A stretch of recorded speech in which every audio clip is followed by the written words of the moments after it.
Alright, everybody, welcome back to The Ox and the Rat. I'm your host, The Ox. And I'm the Rat. What's going on in your part of the world, Rat? My part of the world is dark. I just woke up from accidentally falling asleep. It is only 7:30 at night, but yeah. And not much. Pretty gross outside. Oh, it's... Air quality-wise. Wow. Yeah, I remember there was a period when I lived in that area, in that part of the world, where, like, my first year there was awful. The second year was kind of bad, and then the third, fourth years they were pretty good. So I don't know, has it gotten worse for you than previous years? No, this year was pretty good. Like maybe a handful of days. What do they call those days? That were bad? Shit days.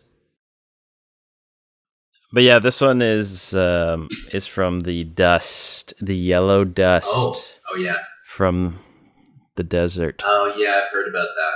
Okay. Well, that's fun. That's lots of fun. Yeah. Right. Well. Yeah. I don't know. I guess let's make sure we get started here so you can get back to sleep, eh? Yeah, I'll probably be up for a little bit, but all right. Well, this go. one's a little bit different. You'll see. It's a bit different. It has a historical reference, and I'm your resident historian, so I can help you out here. But here we go. The leap at Rhodes. A certain man who visited foreign lands could talk of little when he returned to his home, except the wonderful adventures he had met with and the great deeds he had done abroad. One of the feats he told about was a leap he had made in a city called Rhodes. That leap was so great, he said, that no other man could leap anywhere near that distance.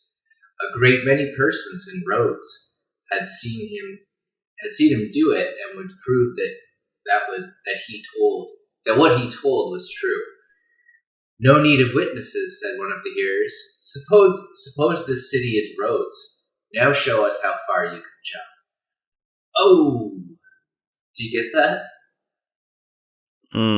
So he went traveling, had a great jump in this city called Rhodes, and called Rhodes, and they're like, "Yeah, let's see it. Let's pretend we're in Rhodes now." Yeah, I love that's such a good ending. That's so good, succinct, and like that's awesome. What do you think the moral is? The moral is,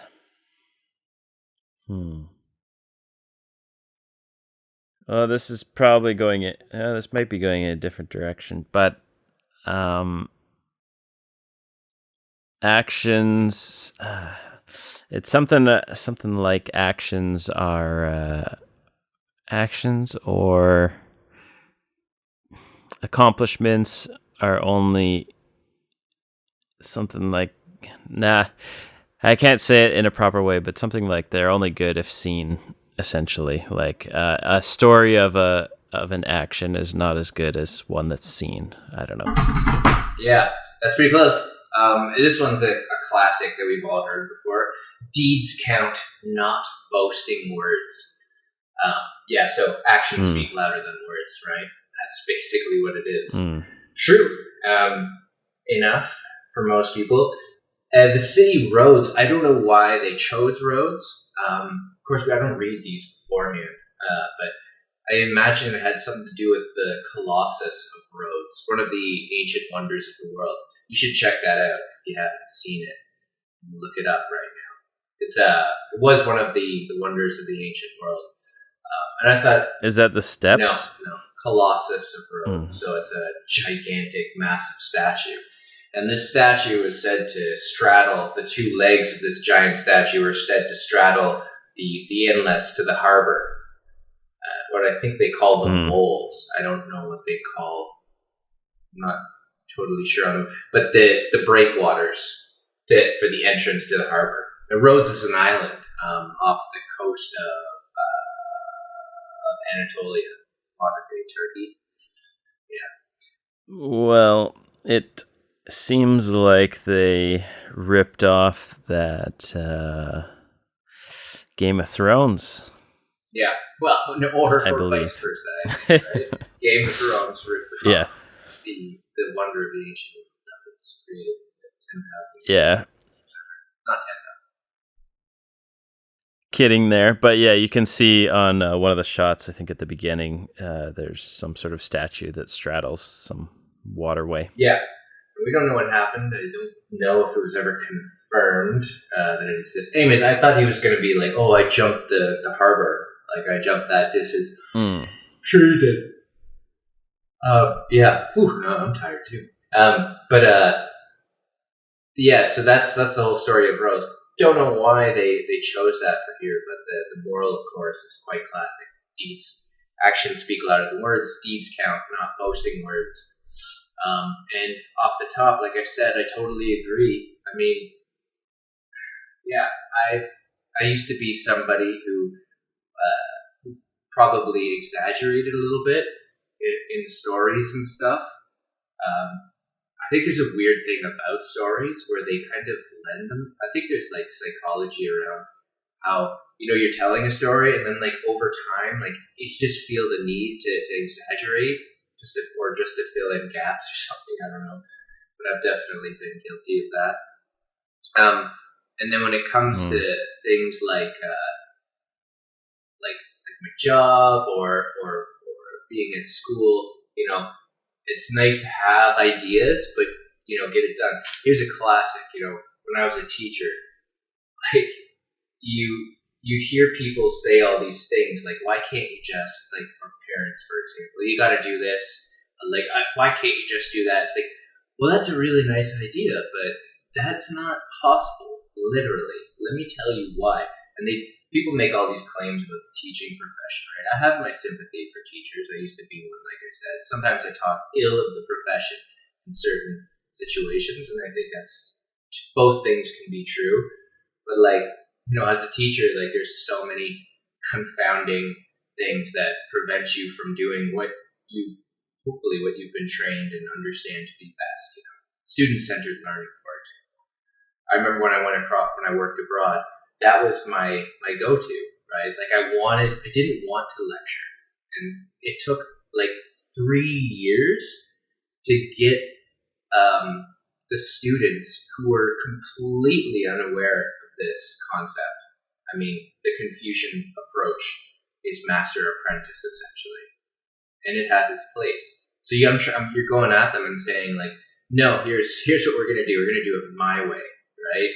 And that's not always possible. It sounds great on paper, and then you go and do it, and it doesn't work out, right? So it's nice to talk about all that shit, but unless you can put it into action, no point. Yeah, so there's an example from my personal life. What about you? Yeah. I immediately thought of just a large jump. Have you ever had a really great jump? Not a jumper. I can't try to think about times when I would be jumping. Somewhere, like you just had a good leap over something. Yeah, I guess maybe on some trail runs, perhaps. Yeah, I remember one. It wasn't much of one. Probably wasn't much of anything, but it was me and my friend being little shits while my dad was at like a community meeting at the community hall. And we were out on the road, or nearby the road, and we would have probably been in like grade 1 or something like that. But we were chucking randomly. We were like chucking garbage onto the road before cars drove by to see if they'd drive over it. And finally, one car like stopped and yelled, like just swerved at us, and then kind of drove into the community hall area. But I remember booking it as fast as I could, like jump over this what seemed to be a huge river, but it's probably just like a little ditch. But yeah, that was probably my greatest jump. He still caught us. Oh, he did? Oh yeah, he came into that town hall meeting and just like started yelling like, "Your kids are throwing garbage!" Ah. So I just sat there scared. I don't even know if I might have been in grade 1 or kindergarten. I don't even know. But yeah, with the embellishments of the story, I always found I never did it. I had never exaggerated, like very rarely. I don't even think at all. That was a detriment, I guess, and a good thing maybe. I've never really exaggerate a story for entertainment. So like the stories could be very boring, perhaps, I suppose, or they have to be, very kind of exciting in themselves to be interesting to tell. But I always thought like that was cheating. Like, oh no, growing up as Christian values or whatever, if you lie, that's supposed to be a bad thing. So I guess it was always ingrained like from childhood to like, oh, I shouldn't be not telling the truth about the story. I should tell exactly what happened, kind of thing. For whatever reason, it just kind of ingrained itself there. So luckily I have had some interesting stories, I suppose, some weird ones. What was the moral? Actions speak louder than words, essentially. Actions speak louder than words. Oh yeah.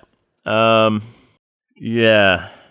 I mean, because I don't think I try to play myself up more than I am. For that reason, I don't want to look dumb or bad or like that I can't do something. So I think a lot of times I'm very just plain. Don't flash anything up too much, because then you could get knocked down, I suppose. Well, given my hatred for social media, we can go there. Like people, in a way, that's what it is, right? What most of social media is people bragging about, look at my dog, look at my this, look at my that, look how much fun I'm having. Is that part of this moral? Does that fit in? I mean, I guess they're deeds but like if some of those pictures are set up, right? And are they, oh, yeah.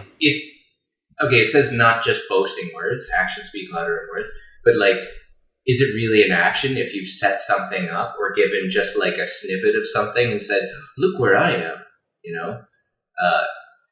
but there's a whole other story behind it that's, not necessarily true, then you're just bragging or boasting, right? So yeah. I hate that about social media, and it just does so many bad things to people. It gives the wrong idea about everything.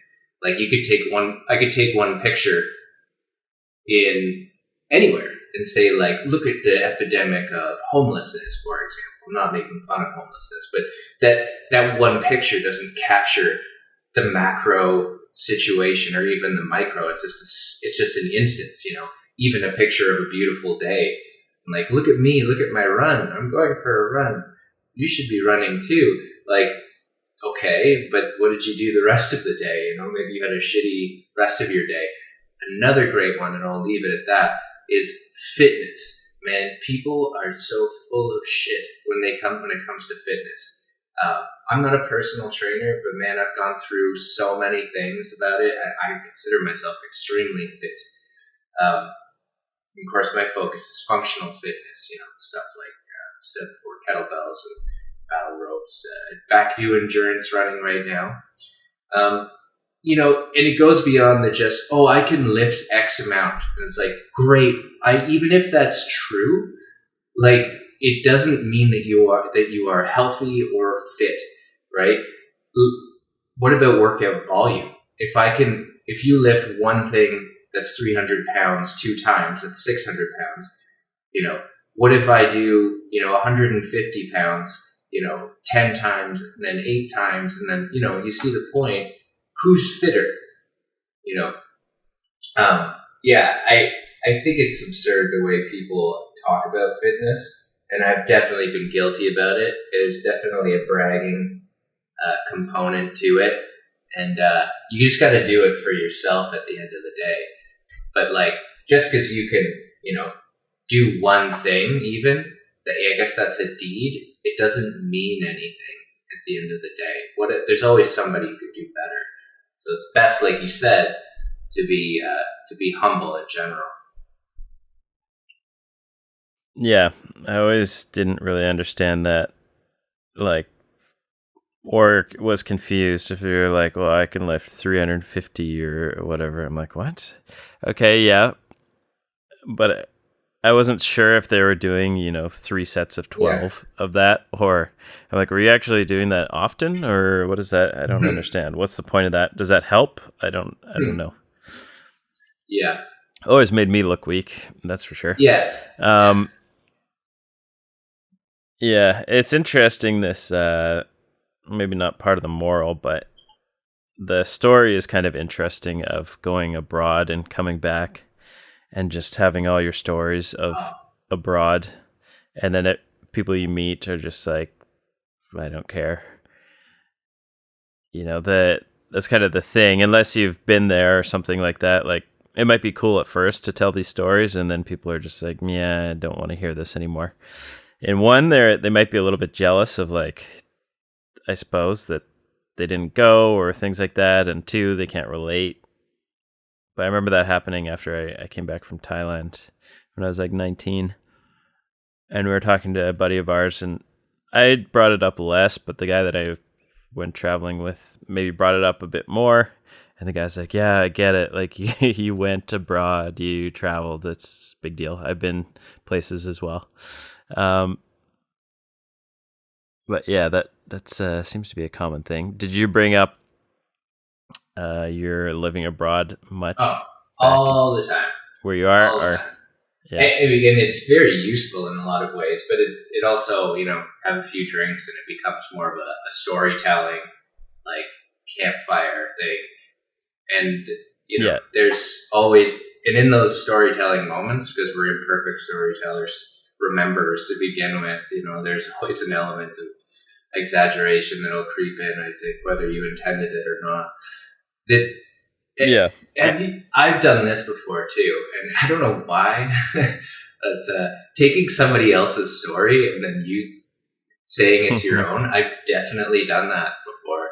Just in like a moment where I was like, oh shit, my stories aren't good, so I need another story. I don't know why. I was watching Parks and Recreation, and one of the characters did that, and it just reminded me, like, yeah, that's such a weird thing to do to impress somebody else. Probably doesn't give a shit in the end. I guess like the point that you're bringing up also is intention, right? Like, if the intention is to inform, then that's great. That's one of the greatest things about being abroad. Not just for the stories you have to tell, which are cool, which can be cool, but more like the context that they bring you when it comes to like dealing with other crises and like looking at the world in a different way. It's like, yeah, so what? There's so many instances where like those experiences been kind of like what's the right word in my survey statistics have been a mediating variable on how I view things, right? They've just been like, well, yeah, that's unfortunate, but you know what? It's not a big deal. But some people will do it just to be the center of attention, and I think that's where some of the negative aspects of boasting comes in. Yeah. I think a lot of cases in this, like, it's just a huge life experience, perhaps, that you had, and it's something that you know very well as part of your life for a long time. So it's like you just can't help but bring up these things. But to somebody else, maybe it's like bringing out your photo book or whatever, and then they're like, yeah, okay, that's cool to see a few, but they don't want to relive every moment that you had.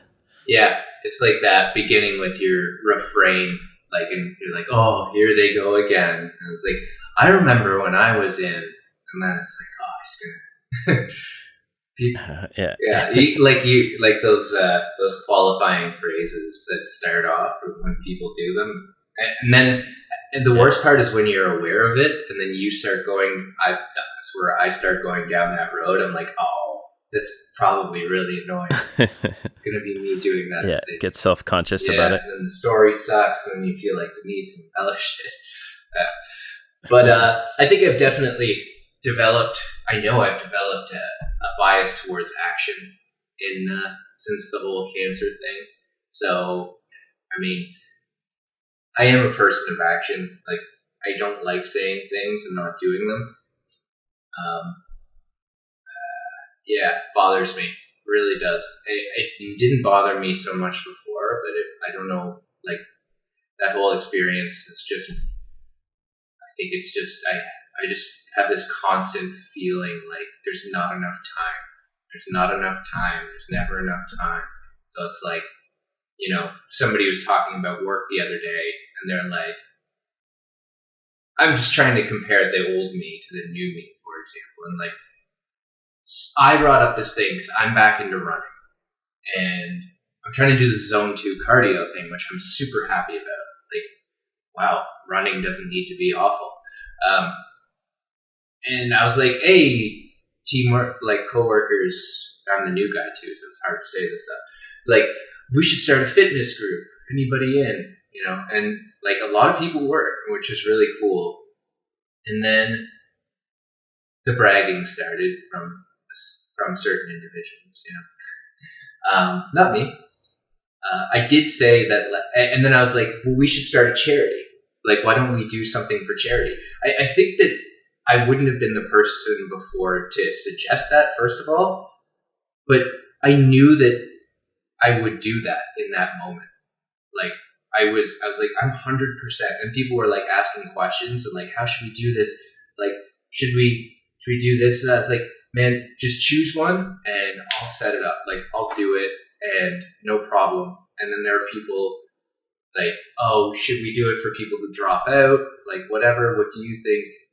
I'm like, you do whatever you want. Like, there's no way I won't follow through with this. I guess that's words right now, I suppose, but like, I've done it in so many different ways. Like, when I was taught, like, the lady, the cancer, the oncologist was like, oh, you're going to have to stop your diet. You're going to have to do this. You're going to have to do that. And I said, no, I will not. And the next thing I did that next day after getting my diagnosis was I started running. It's like the exact opposite of what they told me. And I said, fuck you. You don't tell me what to do. I'm not letting this control me. And I just went out and did it. And I think from that point on, I've been like on this track of like, I will do what I say. That was like the same thing as quitting my job. That was my career. I was a teacher. And, I just, after that experience of like saying life's too short, then somebody's like, my partner says, you sound unhappy. Why don't you just quit? And I was like, okay. And I did, without any backup plan at all. So that was pretty scary. I'm in a good place now, but yeah, man. I live that for sure. Actions speak louder than words. Yeah, you bring up a good point of also saying that speaking to yourself and actually doing what, and like following through with what you say, not just like to others, but to yourself. I probably let myself down too much by like continuing bad habits or things like that. When I over and over say, all right, I'll do it now, or that now, like, one more, now.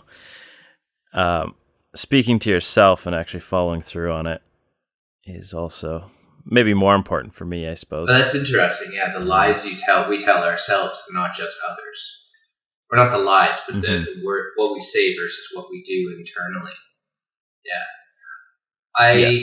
That's an interesting point because we're all narrative based, right? Like, that's our entire experience of the world. It's just this constant monologue that you have going on. Meditation really helps you. Have you ever meditated? Not really. No. It's incredible. Like mindfulness meditation, at which is probably the simplest entry point, and it's just about watching the traffic go by, as they say, just recognizing the thoughts for what they are, just thoughts, and the idea that you don't need to act on them. Being selective about, if you viewed it as the analogy being traffic, like watching all your thoughts go through. Those are all the cars speeding along, right? You have a choice, however, voluntarily choosing those you choose to jump out in front of and stop and slow down and deal with. Yeah, like that's what I've been really good at. I'm like, I won't do this. I won't do this. If I say, I was like, I'm going to do this. This one's important. This is important to me because I define myself as these things, and that's important. And the rest of it can go fuck off.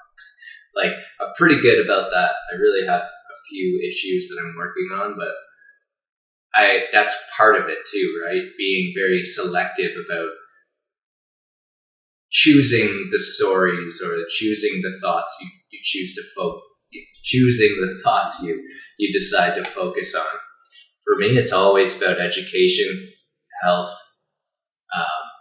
and athlete, educator, lifelong learner. So those things, and I know which of my thoughts to jump out in front of and focus on.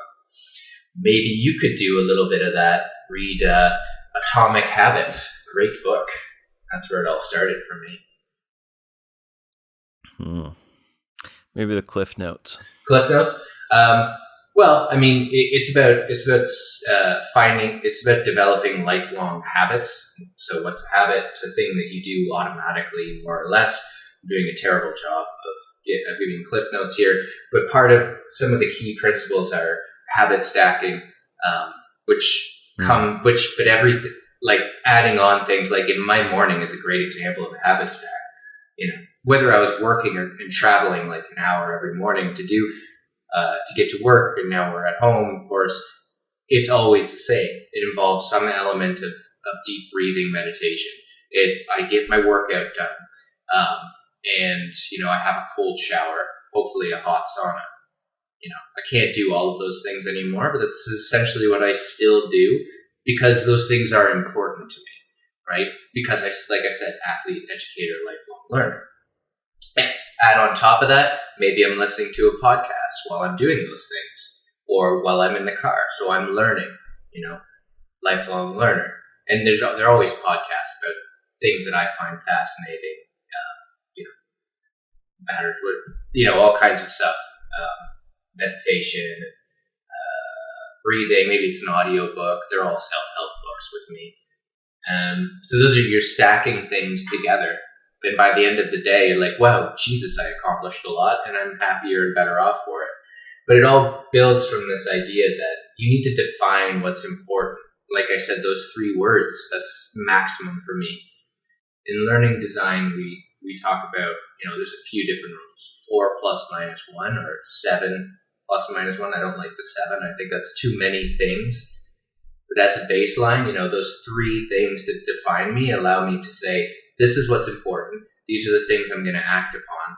The rest of it can go fuck off, right? And that's, building back it towards our fable. It's like people brag because they don't have an interesting life, I think, or because they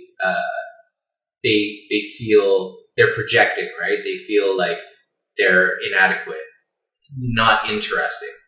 And that comes from a level of insecurity that's built through not accomplishing anything, right? People who brag are boring, aren't they? I mean, that's the way it is. And I used to be pretty boring. Now I do a ton of shit, and I don't feel the need to talk about it, right? But I know it's important to me. And I'm able to talk about those things at length without the need to elaborate because I do them. I don't need to brag, and I do what I say. So, yeah, I guess that's a long way of saying bragging, boasting, not acting may be a function of, a cluttered mind or just not not being focused in your life and intent. I mean, if you really want to get workout, then I think you develop habits that would force you to. But maybe that's not important to you, and that's fine. Develop a healthy baseline, but you don't have to be, right? Mm-hmm. Yeah, some good pointers there, and good kind of turn around back to the topic too. Yeah, I think. Well, you already agreed that this was true. Mm-hmm. We're at about 30 minutes here.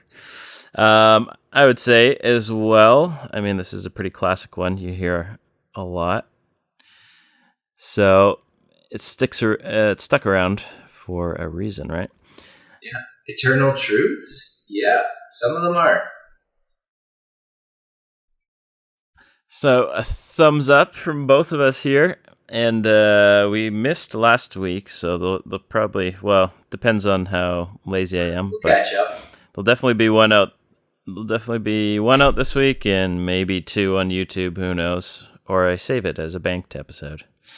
But yeah, so you can catch this one probably on YouTube, and you can listen to all of them on most podcast platforms, I believe. Right on. And thanks for listening, people. And as always, give us a hate, give us a like, thumbs up, thumbs down. Don't care.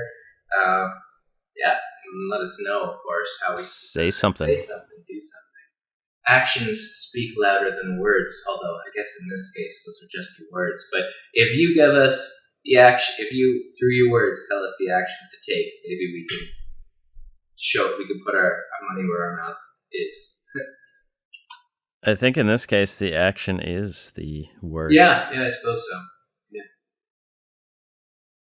All right. Well, enjoy your week, and see you next time. Auf Wiedersehen. Bye-bye.